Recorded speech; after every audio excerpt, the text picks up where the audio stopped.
E aí, pessoal, tudo bem com vocês? Professor Paulo Márcio, mais uma vez aqui no Supremo TV, onde trabalharemos conteúdos visando a sua aprovação no exame da OAB.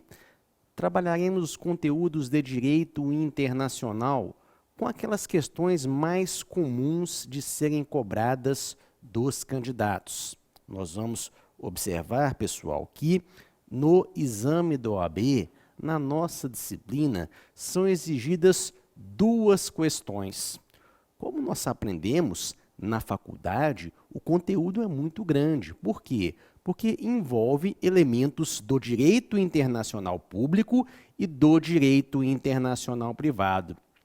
Então, duas questões apenas para a quantidade de conteúdos é muito significativa. O ponto, turma, é que a experiência nos levou à conclusão de que existem algumas disciplinas que são muito comuns de serem cobrados, alguns conteúdos das disciplinas que são muito comuns de serem cobrados dos candidatos no direito internacional. Então vejamos, para começar, a própria teoria do direito internacional público. Como a gente vê aí na tela, por gentileza, a teoria do direito internacional, direito dos tratados internacionais, um tema de grande importância nas fontes do direito internacional, soluções pacíficas de controvérsias internacionais, também é um tema que merece a nossa atenção. O domínio público internacional, também um conteúdo de extrema importância. Relações diplomáticas e consulares, nacionalidade, elementos de conexão lá no direito internacional privado, competência internacional em matéria processual civil, homologação de decisão estrangeira, aspectos civis do sequestro internacional de crianças e lei de imigração. Então, vocês podem perceber aí na tela, como vimos, que esses, pela nossa experiência, nesses anos todos trabalhando com o exame da OAB, esses são os principais conteúdos exigidos dos candidatos. Então, são aqueles temas que rotineiramente, evidentemente, alguns deles com maior frequência são exigidos na prova da OAB.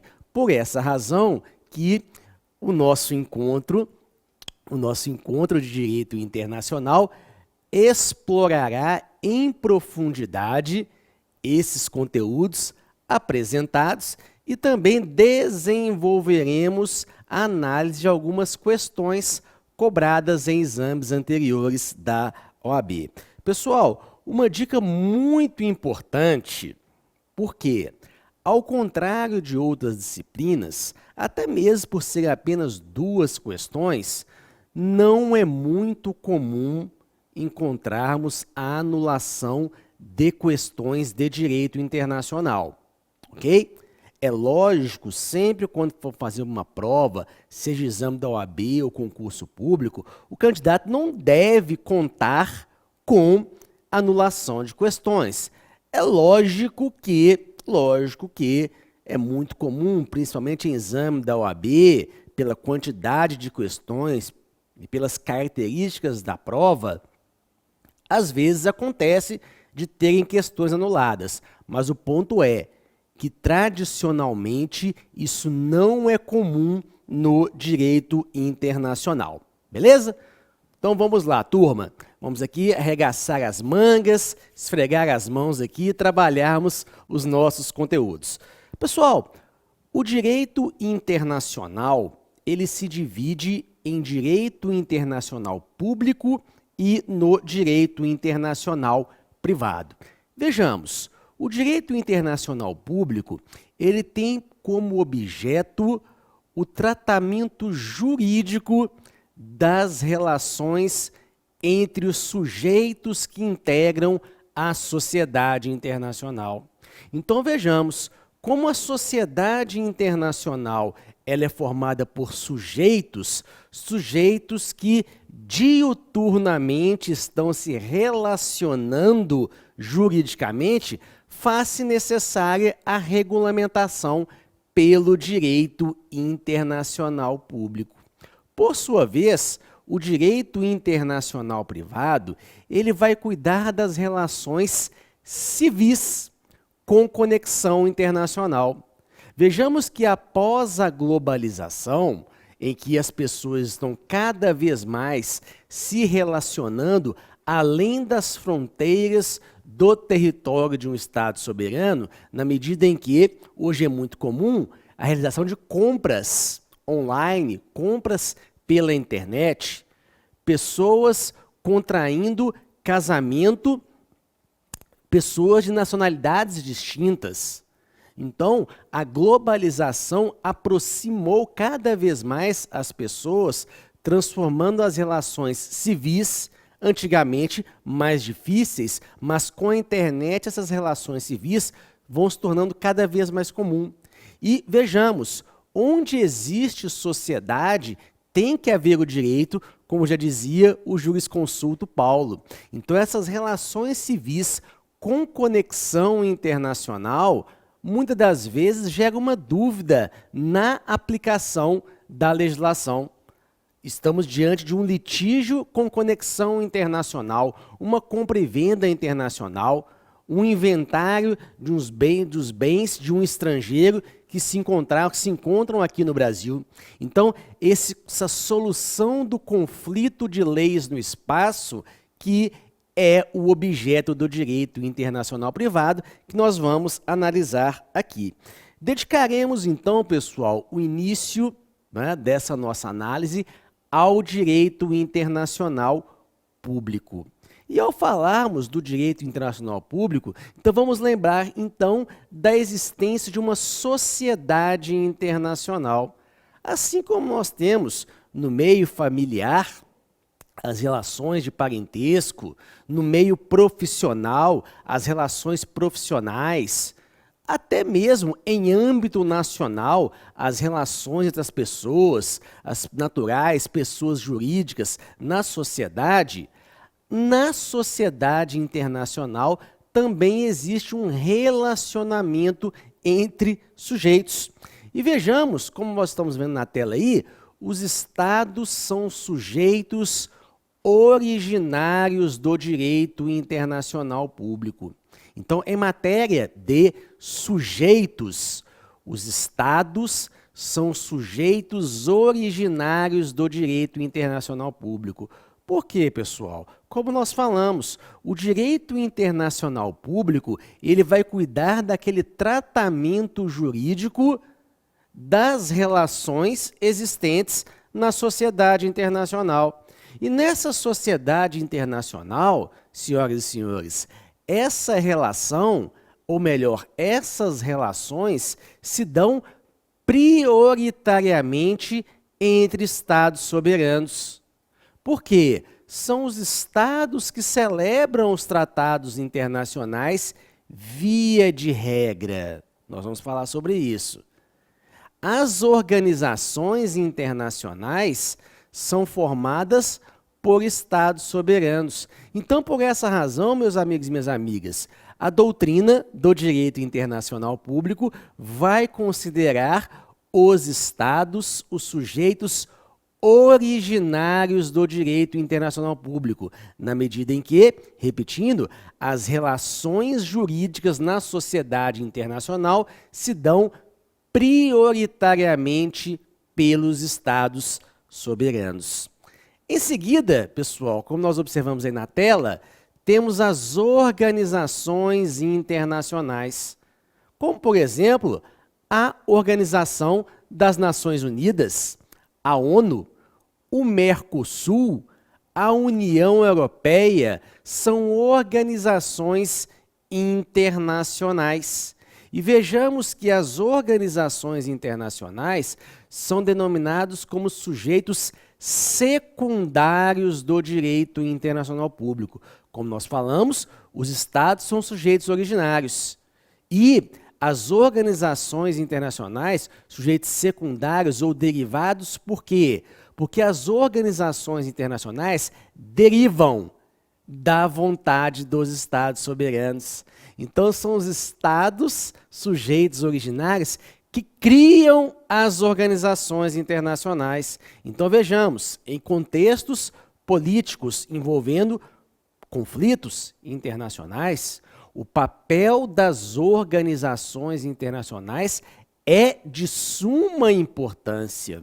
Vejamos que até mesmo tribunais internacionais previstos através da criação de organizações internacionais. Temos também, pessoal, os indivíduos. Então, como a gente vê aí na tela, os principais sujeitos de direito internacional público, os estados, as organizações internacionais e os indivíduos. Pessoal, o direito internacional público também é conhecido como direito das gentes. Hugo Grotius, o Papa do direito internacional público, cunhou essa nomenclatura de direito das gentes. Por quê, senhoras e senhores? Ainda que os estados sejam sujeitos originários do direito internacional público, as organizações internacionais sejam sujeitos derivados, nós não podemos ignorar que é o indivíduo, é o ser humano que está o quê? À frente do direcionamento dos estados, atuando nas organizações internacionais. Então, não é à toa que a própria disciplina dos direitos humanos tem esse papel de quê? Da importância do indivíduo. Então, vejamos que a doutrina mais moderna do direito internacional público também considera o indivíduo ou os indivíduos como sujeitos de direito internacional. Isso é tão importante, pessoal, que vejamos, temos até tribunais internacionais com perspectivas específicas acerca do quê? Do indivíduo. Como, por exemplo, vamos falar mais adiante, o próprio Tribunal Penal Internacional julgando pessoas, a Corte Interamericana de Direitos Humanos. Vejamos, até mesmo Prêmio Nobel da Paz, né? Então, o indivíduo ele tem uma preponderância significativa nas relações internacionais. Então, por essa razão, o indivíduo também sujeito do direito internacional. Pessoal, além dos sujeitos que têm participação direta nas relações jurídicas perante a sociedade internacional, nós não podemos ignorar a importância dos denominados atores. Isso mesmo. Então, além dos sujeitos, nós temos entidades, nós temos figuras que possuem um papel de extrema relevância no desenvolvimento dessas relações internacionais, como, por exemplo, a gente vê aí na tela, as corporações transnacionais, as chamadas empresas transnacionais. Ora, pessoal, nós sabemos que existem empresas transnacionais com um papel significativo na sociedade internacional. Pegamos, por exemplo, empresas como Apple, Microsoft, Meta, né? Hoje já falamos mais da Meta, né? que compõe Facebook, Instagram, WhatsApp. São empresas que têm um papel preponderante na sociedade internacional. Celebram tratados internacionais? Não, mas geram emprego, geram produtos aos consumidores em âmbito mundial. Então, tem uma participação significativa. Temos também as organizações internacionais não governamentais. Ou seja, são aquelas instituições que, apesar de não terem um vínculo direto com estados soberanos, possuem um papel de grande importância, principalmente em aspecto de quê? De defesa do meio ambiente. Por exemplo, a WWF, a também questões envolvendo proteção do meio ambiente internacional. Então, temos as organizações internacionais não governamentais auxiliando também em matéria de proteção de refugiados, por exemplo. Então, essas instituições têm um papel também o quê? De grande representatividade para o aperfeiçoamento e evolução do direito internacional público. Temos também, senhores, aí na tela a gente observa a Santa Sé. Alguns até da doutrina denominam que é um ator, outros denominam que é um sujeito anômalo de direito internacional público. Por quê?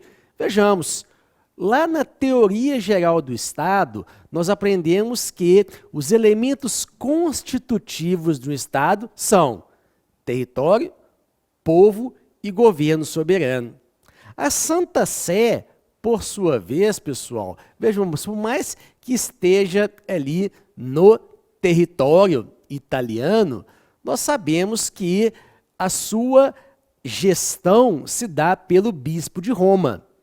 Vejamos, a guarda é sueca e os indivíduos que nascem naquele território, eles não são santassenenses, por exemplo, mas é uma personalidade, uma entidade internacional de grande relevância. Então, como dissemos, alguns consideram a Santa Sé como anômalo, sujeito anômalo ou como atores. Ok? Vamos analisar uma questão agora de um exame da OAB envolvendo essa temática. Vamos lá. João da Silva prestou serviços de consultoria diretamente ao Comitê Olímpico Internacional, o COI, entidade com sede na Suíça, por ocasião dos Jogos Olímpicos realizados no Rio de Janeiro em 2016. Até o presente momento, João não recebeu integralmente os valores devidos. Na hipótese de recorrer a uma cobrança judicial, o pedido deve ser feito, letra A, na Justiça Federal, pois o COI é uma organização internacional estatal. Letra B, na Justiça Estadual, pois o COI não é um organismo de direito público externo. Letra C, por auxílio direto intermediado pelo Ministério Público, nos termos do Tratado Brasil-Suíça. Letra D, na Justiça Federal, por se tratar de organização internacional com sede no exterior. Vejamos, turma, trata-se então de uma questão que envolve sujeitos e atores. Aqui, a questão, ela envolveu um caso acerca de competência para julgamento de uma demanda de um brasileiro que prestou serviços para o Comitê Olímpico Internacional, que é o quê? Uma entidade internacional, uma organização internacional não governamental. Então, vejamos, em virtude do inadimplemento, o trabalhador, o prestador de serviço, pode buscar o quê? A jurisdição estatal para a satisfação do recebimento do seu crédito, na medida em que, vamos relembrar lá, o princípio da inafastabilidade do controle da jurisdição, na medida em que o artigo 5º, inciso 35 da Constituição, ele prescreve que não se excluirá da apreciação do Poder Judiciário lesão ou ameaça a direito. O ponto é, senhoras e senhores, vamos relembrar aqui, temos como regra em matéria de competência da jurisdição a chamada justiça comum. Justiça comum é aquela exercida pela jurisdição perante os Estados-membros. Temos a Justiça Federal, cuja sua competência está lá no artigo 109 da Constituição, para aquelas, na Constituição, para aquelas situações em que há a há a descrição de um interesse da União Federal. Há um interesse da União Federal. Então, senhoras e senhores, vejamos como o Comitê Olímpico Internacional, considerando que o Comitê Olímpico Internacional ele não é uma organização internacional, não é um sujeito de direito internacional público externo. A pergunta é, seria competência da Justiça Federal? O julgamento dessa demanda, considerando que o COI não é um sujeito de direito internacional público externo, ora, há interesse, volta lá na questão, por favor, nesse caso, há interesse da União nessa demanda? Não há. Então, pelo fato de não haver interesse nessa demanda, não há, por parte da União Federal, não há que se falar em competência da Justiça Federal. Não há que se falar no interesse da União, então não há que se falar na competência da Justiça Federal. Então a gente observa aqui, turma, vejamos, voltando lá, por favor, como não há o interesse da União Federal, a letra A e a letra D já estão descartadas.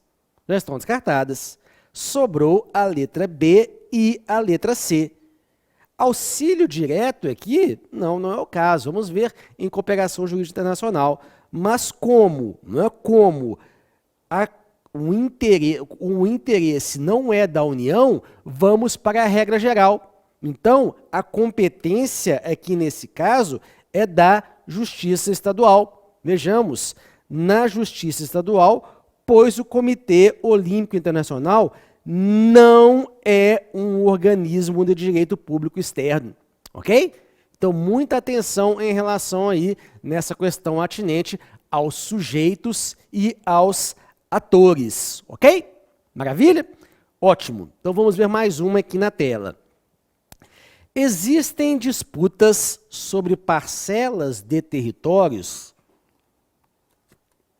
entre países da América Latina. O Brasil e o Uruguai, por exemplo, possuem uma disputa em torno da chamada Ilha Brasileira, na foz do rio Uruguai.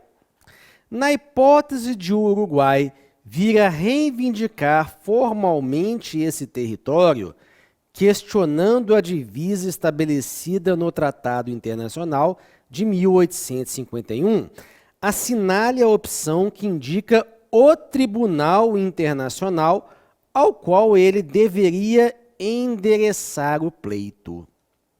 Letra A, Tribunal Permanente de Revisão do Mercosul. Letra B, Corte Internacional de Justiça. Letra C, Tribunal Penal Internacional. Letra D, Tribunal Internacional do Direito do Mar. Ok? Turma, mantém na tela lá, por favor.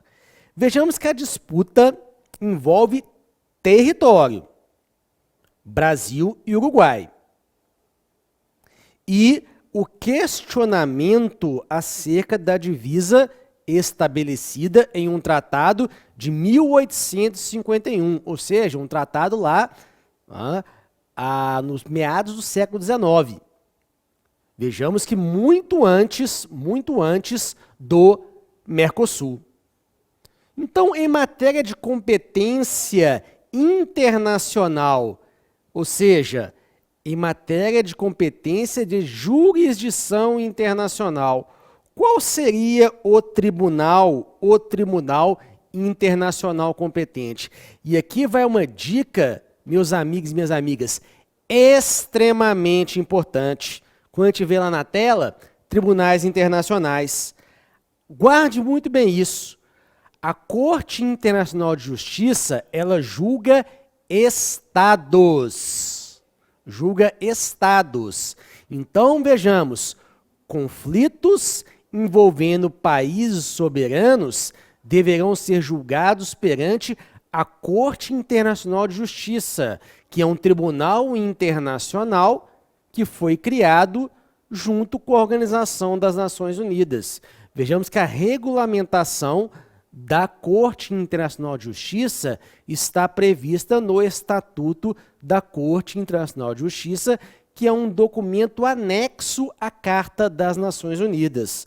Por sua vez, pessoal, o Tribunal Penal Internacional. Então veja a dica aí na tela. Enquanto a Corte Internacional de Justiça julga estados, o Tribunal Penal Internacional vai julgar pessoas em matéria de crimes. Então está aí a distinção que você precisa ter atenção. Conflitos, então, envolvendo países, ambos tribunais têm sede lá na Haia. Mas fica essa dica aí para você nunca errar. Estados soberanos, países, terão que o julgamento perante a Corte Internacional de Justiça, enquanto o Tribunal Penal Internacional julgar pessoas, no caso de crimes. Quais crimes? Crime contra a humanidade, crime de genocídio, crime de guerra e crime de agressão. Então são esses 4 tipos penais, né, 4 tipos penais julgados lá pelo Tribunal Penal Internacional. Então fica essa importante dica aí. E o Tribunal do Mar, professor? O Tribunal Internacional do Direito do Mar, pessoal, ele fica lá na Alemanha, em Hamburgo. E vejamos, a competência para julgamento de conflitos, como está aí na tela que vocês estão vendo, do Tribunal Internacional do Direito do Mar, são para situações de conflito entre Estados partes da Convenção das Nações Unidas sobre o Direito do Mar.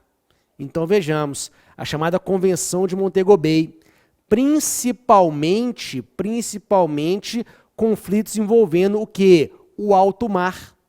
Então, essa distinção aí de competências é extremamente importante. E como a questão aí colocou para nós, Tribunal Permanente de Revisão do Mercosul. Esse tribunal, pessoal, esse órgão judicante, ele tem a competência para resolver conflitos e sanar as fontes de insegurança jurídica no Mercosul. Vale lembrar, senhoras e senhores, que o Mercosul foi criado pelo Tratado de Assunção em 1991. Então, voltando lá à nossa questão, vejamos que a matéria aqui, conflito entre Brasil e Uruguai, acerca da ilha brasileira, ou seja, parcela territorial de um tratado de 1851. Então vejamos, o caso aqui envolve análise de Mercosul? Não envolve questão envolvendo aplicação e interpretação de qualquer documento do Mercosul. A matéria aqui envolve direito penal e pessoas? Não, também não. Então não pode ser o Tribunal Penal Internacional. A temática envolve um conflito acerca da Convenção das Nações Unidas sobre o Direito do Mar, que é de 1982? Não, envolve uma questão acerca de um tratado de 1851. Ora, desse modo, também não há que se falar na aplicação, vejamos, ou melhor, na competência judicante pelo Tribunal Internacional do Mar. Estamos aqui, senhoras e senhores, diante de um conflito que envolve 2 estados soberanos. Ora, pelo fato de o litígio decorrer de uma interpretação de uma questão jurídica entre Brasil e Uruguai, ou seja, 2 países soberanos, e de um tratado internacional de divisão territorial de 1851, evidentemente que o Tribunal Internacional competente para a solução da temática será a Corte Internacional de Justiça, a Corte Internacional de Justiça, na medida que é o quê? Que é o Tribunal Internacional competente para solucionar conflitos, litígios entre Estados. Então, muita atenção em relação a essa temática envolvendo os tribunais internacionais. Ok?